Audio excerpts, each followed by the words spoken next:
Hello students and welcome to your English language class. I hope you all are doing great. In today's class we will be reading about direct and indirect speech or reported speech. Now as you know, direct speech is a sentence in which the exact words spoken are reproduced in quotation marks or you can say inverted commas. Okay. Direct speech में क्या होता है बेटा, जो speaker के जो words हैं वो as it is word by word inverted commas या कोटेशन मार्क्स में लिखे जाते हैं if we are talking about the written part.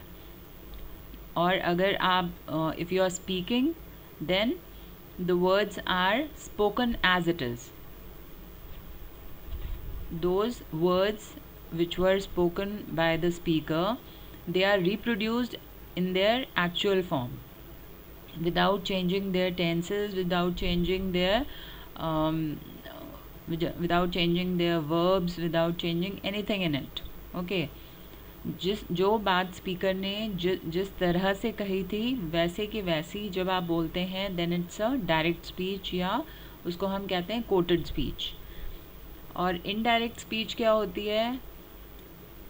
Indirect speech is when the general points of what someone has said are reported without actually writing the speech out in full.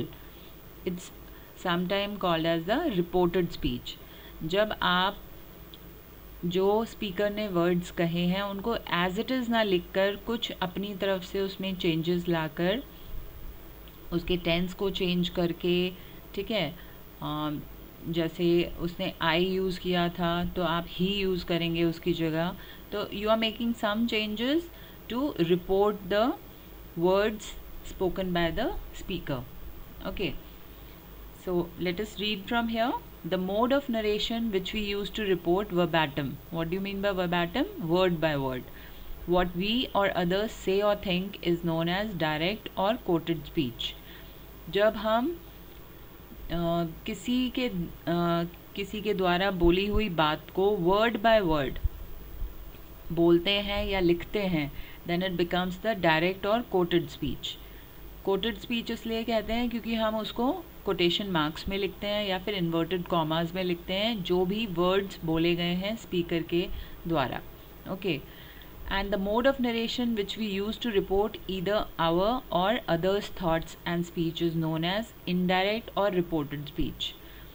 और जब हम उसी बात को जो स्पीकर ने बोली है उसको हम रिपोर्ट करते हैं, ठीक है, अपने थॉट्स में या दूसरे के थॉट्स में, तो वो क्या बन जाती है? इनडायरेक्ट या रिपोर्टेड स्पीच.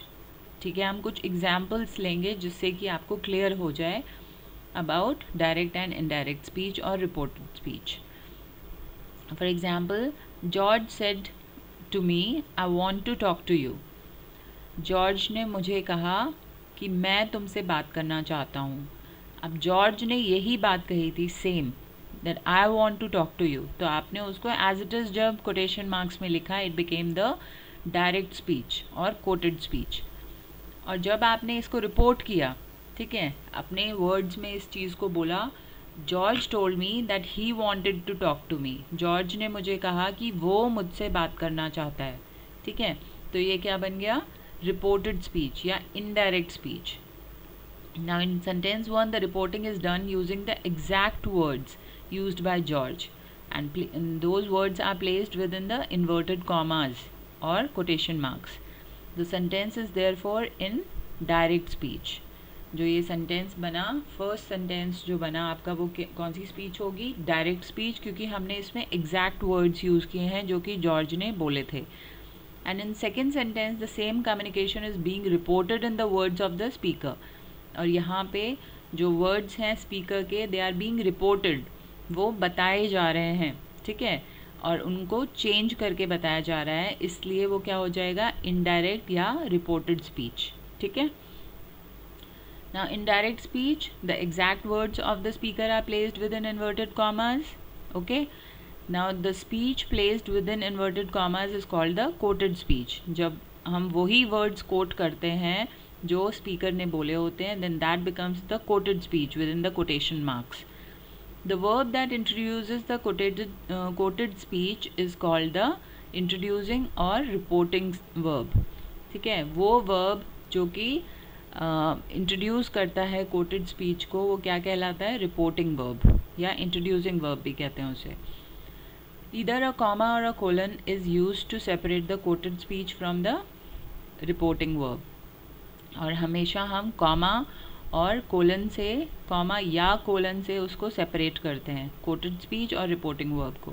जैसे यहाँ पर एग्जाम्पल में दिया हुआ है, Monika said I want to learn how to cook. ना मोनिका सेड, जो ये सेड है वो क्या हो जाएगा? Reporting verb. मोनिका ने कहा. ठीक है, मोनिका ने क्या कहा वो हमने किस में लिखा है? कोटेशन मार्क्स में. तो that becomes the quoted speech. अब उसने जो कहा वो एग्जैक्ट वर्ड्स यहाँ पे लिखे हुए हैं, so it is direct speech. In this sentence there are two different tenses. The tense of the reporting verb is simple past. Monika ने कहा, तो वो क्या है? simple past. The tense of the verb in quoted speech is simple present. और जो tense है quoted speech का वो कौन सा है? simple present. तो यहाँ पे दो tenses हैं. इस एक single sentence में there are two different tenses. Now Monica told her father that she wanted to learn how to cook. अब इनडायरेक्ट स्पीच में अगर इसको हम कन्वर्ट करें तो ये क्या बन जाएगा कि मोनिका ने अपने फादर को कहा, Monika told her father that she wanted to learn how to cook. अब इनडायरेक्ट स्पीच में क्या हो जाएगा? नो कॉमाज और इन्वर्टेड कॉमाज आर यूज्ड. सबसे पहला रूल यही है कि कोई भी कॉमा या इन्वर्टेड कॉमा नहीं यूज़ होगा इनडायरेक्ट स्पीच में. The tense of the quoted speech is changed according to the tense of the reporting verb. For example, in this sentence, the simple present tense of the quoted speech becomes simple past tense as the reporting verb is in simple past tense. जो reporting verb है वो simple past में है, तो जो quoted speech है वो भी किस में change हो जाएगी? simple past में. ठीक है, तो इस तरीके से हम उसका tense change करते हैं जब भी हम direct to indirect speech convert करते हैं या चेंज करते हैं. The personal pronoun is changed according to the speaker. अगर आई है तो क्या बन जाएगा? ही और शी. यू है तो you becomes me. Okay, that is use to connect the quoted speech to the main sentence. और हम दैट यूज़ करते हैं as a connector between the quoted speech and the main sentence. In indirect speech, the tense is usually changed to past because we use this form to talk about a past action, speech or thought. Usually क्या होता है, जब भी आप direct को indirect में change करते हैं तो हम हमेशा जो भी टेंस हो डायरेक्ट का उसको पास्ट टेंस में चेंज कर देते हैं, क्योंकि यूजुअली हम जो हो चुकी है बात या जो भी एक्शन हो चुका है या जो थॉट था उसके बारे में बात कर रहे हैं. So it becomes past tense. However, in some cases the tense of the quoted speech remains unchanged. लेकिन कुछ exceptions होते हैं जिनमें कि हम tense नहीं change करते हैं. यहाँ पे आपको ये कुछ exceptions दिए हुए हैं, कुछ exceptional cases हैं which you must keep in your mind. पहला है the reporting verb is in the simple present tense and it introduces a speech that shows a habitual action, belief or a universal truth. जैसे यहाँ पे है example, Rani claims. Rani claims जो word है वो present tense है obviously. And I am proud of my culture. Rani कहती है I am proud of my culture, मैं अपने कल्चर पर बहुत अभिमान करती हूँ. ठीक है, सो ये चीज़ क्या है कि एक उसका हैबिचुअल एक्शन है या एक बिलीफ है उसका. ठीक है, तो जो बिलीफ है उसको हम उसका टेंस नहीं चेंज करेंगे. तो अगर रिपोर्टेड स्पीच में हम इसको लिखें तो रानी कहती है या रानी मानती है, रानी क्लेम्स, रानी मानती है that she is proud of her culture, कि वो अपने कल्चर पर अभिमान करती है. ठीक है, वो एक बिलीफ है उसका, it's a strong belief. So we won't change the tense here. The simple present tense denoting a general truth और अ यूनिवर्सल ट्रूथ. अगर कोई यूनिवर्सल ट्रूथ है तब उसका भी हम टेंस नहीं चेंज करेंगे. Like for example, my teacher said honesty is the best policy. अब honesty is the best policy एक जनरल ट्रूथ है या एक यूनिवर्सल ट्रूथ है, so we can't change the tense here. So my teacher said that honesty is the best policy. हम ये तो नहीं कह सकते honesty was the best policy, okay, तो जो यूनिवर्सल ट्रुथ हैं वो चेंज नहीं होते. Okay, universal truth remains as it is. And अगर वो सिंपल प्रेजेंट टेंस में, मोस्टली सिंपल प्रेजेंट टेंस में ही होते हैं, तो we'll let it be like that. The simple future tense to denote prediction. अगर हम कोई फ्यूचर इवेंट की प्रिडिक्शन कर रहे हैं तब भी वो जो टेंस है वो चेंज नहीं होगा. Like Rani will claim I am proud of my culture. Rani ये क्लेम करेगी that I am proud of my culture, तो वो सेम रहेगा. ठीक है, उसमें भी आप टेंस को चेंज नहीं करेंगे. Rani will claim that she is proud of her culture, तो she is proud, she was proud नहीं, she is proud of her culture. The present perfect tense such as Rani has said I am proud of my culture. Present perfect, present perfect जो चीज़ अभी अभी recently finish हुई है, रानी ने कहा that she is proud of her culture.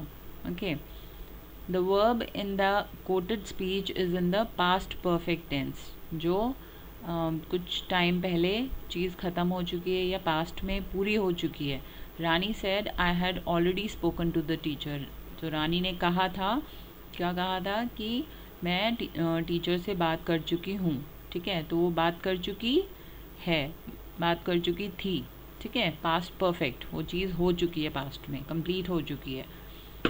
The personal pronoun in the quoted speech remains unchanged if the report is made by the original speaker.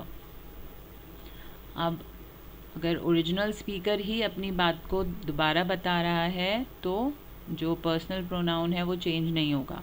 I said to Geeta I won't be able to come for the party, ये direct speech है और दोबारा मैं ही उस बात को किसी और थर्ड पर्सन को बता रही हूँ, तो वो जो आई है that will remain I only, वो ही और शी में कन्वर्ट नहीं होगा.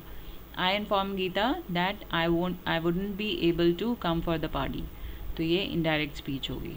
ठीक है, so these are some points which you must keep in your mind whenever you are changing direct speech into indirect speech.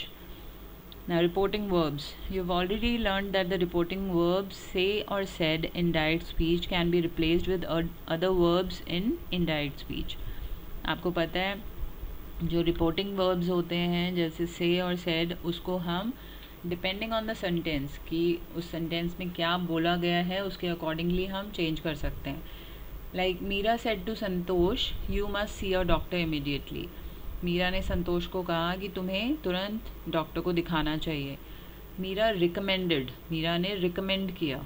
ठीक है, Jatan said to the principal please grant me a day's leave. Now obviously यहाँ पे वो request कर रहा है क्योंकि please लगा हुआ है, तो जतन रिक्वेस्टेड द प्रिंसिपल. ओके, तो यहाँ हम सेड को किससे रिप्लेस करेंगे बेटा, रिक्वेस्टेड से. The coach said to Sanjeev regular practice will make you a good athlete. Now here we can say that the coach is advising Sanjeev. So यहाँ पे क्या आएगा, the coach advised in place of said. Okay, तो ये आपको ध्यान रखनी है कुछ चीज़ें जो आप डायरेक्ट टू इनडायरेक्ट जब चेंज करते हैं, तो you must keep in mind all these things. The following is a list of verbs that can be used to replace reporting verbs in the indirect speech form. जो declarative sentence या जो आपके affirmative sentences होते हैं that tell something, उसमें आप ये words use कर सकते हैं affirm, argue, disclose, deny, express, explain, declare, comment, so on. And imperative sentences कौन से होते हैं, जिसमें आप कोई कमांड या कोई रिक्वेस्ट कर रहे होते हैं, तो इनमें आप advise, allow, command, forbid, order, plead, urged, warn, ये वर्ड्स यूज़ कर सकते हैं. और इंटेरोगेटिव में जो क्वेश्चन सेंटेंसेस होते हैं in which you are asking something, तो उसमें ask, demand, enquire, question, wonder, these words can be used. And for exclamatory sentences blessed, cried, prayed, urged, warned, wished. ठीक है, now here's your practice question. Change the narration of the following sentences from direct to indirect using appropriate reporting verbs. Vishal said to his mother, I have difficulty in solving maths problems. तो विशाल ने mother को कहा I have difficulty in solving maths problems. इसको आप कैसे change करेंगे, विशाल told his mother that he had difficulty in solving maths problems. ठीक है, तो ऐसे आपको ये सारे चेंज करने हैं sentences. There are 10 sentences and you have to change the speech. And here you have your personal pronouns, possessive pronouns and adjectives in indirect speech and how they are changed. I becomes he or she. Ajit said to the captain, I want to join the team. Ajit told the captain that he wanted to join the team. ठीक है, तो यहाँ पे जो I था अजित का वो क्या बन गया he. ठीक है, तो you have to keep in mind all these things, that how personal pronouns or possessive pronouns are changed from direct to indirect speech. We becomes they, my becomes his or her, your becomes his or her, our become their, mine becomes his or hers. Ours become theirs or yours, yours become theirs or mine, this become that, these become those. No changes required if words in the direct speech already indicate the third person. Okay, like for example, the bank receptionist said pensioners can withdraw their money after they submit a life certificate. जब उसमें आप third person की बात कर रहे हो तो उसको आप चेंज नहीं करोगे. जैसे यहाँ पे देयर मनी ही रहेगा, दे सबमिटेड तो दे सबमिटेड ही रहेगा. ठीक है, उसको आप और किसी प्रोनाउन में चेंज नहीं करेंगे. The words denoting time, place and position, जैसे ऐसे वर्ड्स जिससे टाइम, प्लेस या पोजिशन के बारे में पता चल रहा है उनको आप उनके रिस्पेक्टिव फॉर्म में चेंज करेंगे. For example, Raja said to Rani, I saw you at the mall last weekend. अब लास्ट वीकेंड देखा था तो वो क्या हो जाएगा, प्रीवियस वीकेंड. तो ये आपको टेबल दी हुई है. जब आप डायरेक्ट टू इनडायरेक्ट चेंज करेंगे, words denoting time, ago becomes before, yesterday becomes the previous day or the day before, today becomes that day, tonight that night, tomorrow the following day or the next day, now becomes then, this week becomes that week, next year becomes the following year, last year becomes the previous year or the year before. Okay, लेकिन कुछ time ऐसे हैं जो कि अभी आए नहीं हैं. ठीक है, you are talking about, like for example, Dimple said to me I will go shopping this weekend. अब आज अगर मान लो थर्सडे है and she is saying that I will go shopping this weekend, तो दिस वीकेंड जो है हम उसको दैट वीकेंड तो नहीं कर सकते, तो वो दिस वीकेंड ही रहेगा. Dimple inform me that she would go shopping this weekend. Okay, the time of the approaching weekend is the same even in reported speech. Time जो है अप्रोचिंग वीकेंड का वो सेम है, इसलिए उसमें कोई चेंजेस नहीं आएंगे. Words denoting place and position, here becomes there, last become previous, in this city, in that city, this place, that place. And here's your exercise. You have to change the following sentences into indirect speech. Read the instructions given in brackets. Bharti said to Vani, I cannot meet you at the station today. Said 7 days ago. अब उसने वो 7 days ago कहा था, तो today becomes that day. ठीक है, you have to keep in mind all these things which we have read. And I hope you have understood everything about direct and indirect speech till here. We'll continue in the next class about direct and indirect speech. There's more to learn and please revise this properly so that जो हम आगे पढ़ेंगे वो आपको अच्छे से समझ में आ जाए. It's very important. Direct and indirect speech will come in your senior classes also, in your 9th, 10th, in your board exams also it will come. So इसको आप seriously पढ़िएगा. ठीक है, and if you have got any doubt you can ask me in the group. And submit your homework by tomorrow evening 5 o'clock. Thank you for watching this video.